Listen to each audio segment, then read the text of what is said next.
بسم الله الرحمن الرحيم. أفرأيت من اتخذ إلهه هواه وأضله الله على علم وختم على سمعه وقلبه وجعل على بصره غشاوة فمن يهديه من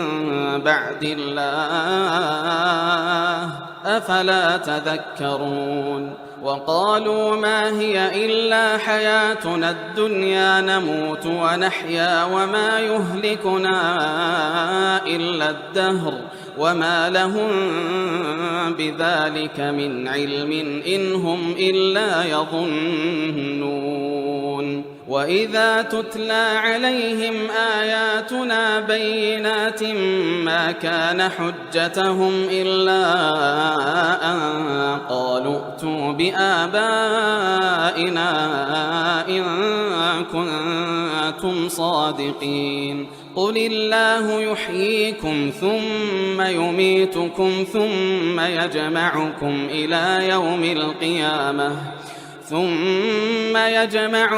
إلى يوم القيامة لا ريب فيه ولكن أكثر الناس لا يعلمون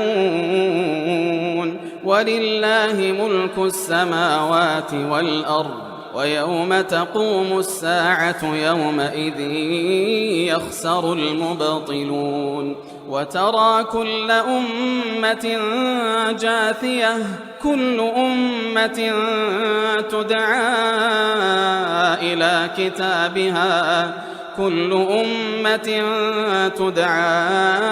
إلى كتابها اليوم تجزون ما كنتم تعملون هذا كتابنا ينطق عليكم بالحق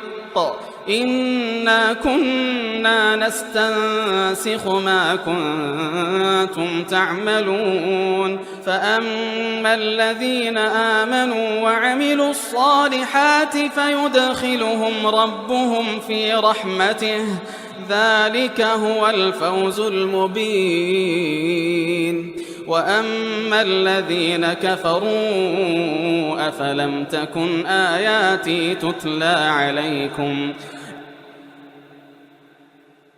أفلم تكن آياتي تتلى عليكم فاستكبرتم وكنتم قوما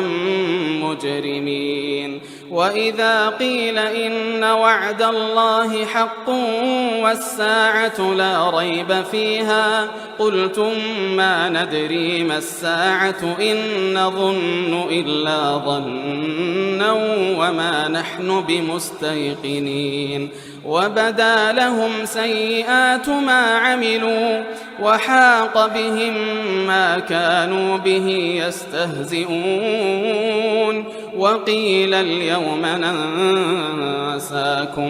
وقيل اليوم ننساكم كما نسيتم لقاء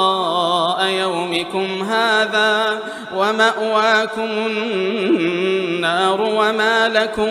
من ناصرين ذلكم بأنكم اتخذتم آيات الله هزوا وغرتكم الحياة الدنيا فاليوم لا يخرجون منها ولا هم يستعتبون فلله الحمد رب السماوات ورب الأرض رب العالمين وله الكبرياء في السماوات والأرض وهو العزيز الحكيم.